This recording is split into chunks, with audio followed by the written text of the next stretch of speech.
So today's reading, January 16th, 2025, Genesis 43, 44, and 45, 1 through 15. We've got the account of Joseph meeting his brothers his meeting of the brothers, right? And we first get his brothers coming to him, Joseph recognizing them right away, them not recognizing him. And then he doing this elaborate plan to kind of deceive them and kind of mess with them. A lot goes on with that, but I don't fully understand that. I've got more questions. Why did that happen like that? Why the games? Why? I'm no biblical scholar or anything, but I know there's some symbolism here to Jesus and in 3 days and the cup, and there's something to that, and I haven't read into it, nor do I understand it. There's some foretelling through this of the Old Testament, and a lot of the Old Testament just leads us right to Jesus, leads us to the cross. You know, the Old Testament is Jesus is coming. Matthew, Mark, Luke, and John, he's here. Parts of Acts, he's here.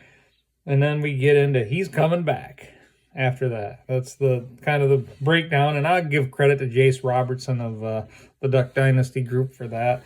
I hear him say that often. But anyway, this story just, there's a lot of questions. And again, I think we're meant to ask these questions. Ask them why.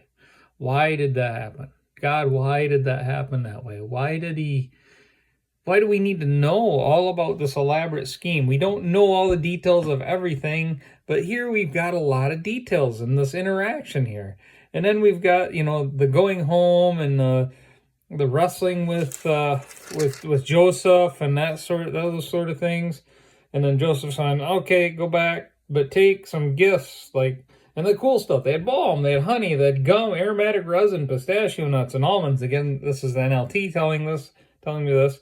Then we go back to Joseph, and he's still deceiving them, or he's still kind of acting this part that he doesn't know them.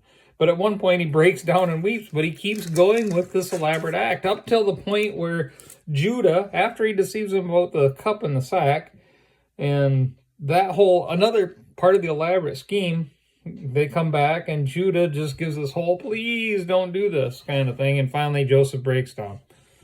And then he has that much needed reunion with his brothers and that connection with them that he hadn't had for many years. And then he tells them, it was God who sent me here ahead of you to preserve your lives.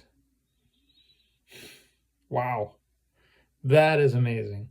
We see in all of this, the story of Joseph, that God did this and it was God's plan. And we know that these are the 12 tribes of Israel. We know that this is leading up to God's chosen people to be in Egypt and to Moses to receive this message and document it and write it down for us. This is the beginning of that time in Egypt. And so pretty soon we're going to continue on and hear about,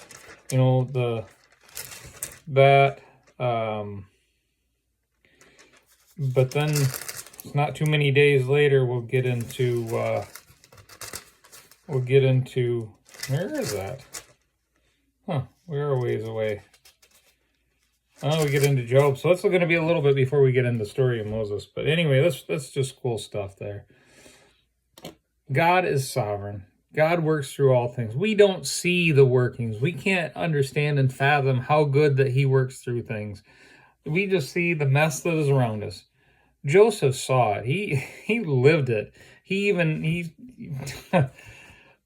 just the life that he lived and the things that he did are just amazing and profound. That you got to wonder, what are you going through? What am I going through? What are we going through that's shaping us? How old was Moses when things took off for him? He had the premonition or the knowledge that he was going to be this leader. He goes and does this thing, and again, we'll get into that, but he was a long time in the desert. Abraham was 100 years old before things started happening for him, before he had, children, before this fulfillment came through. God's timing is better than our timing. He knows all things. He is everywhere at all times, at all time. He is in all time. He knows every person. He cares for each person. And he will do all that he can to move everybody to him, to bring everybody to him, to love him. Pretty amazing. Amazing, amazing.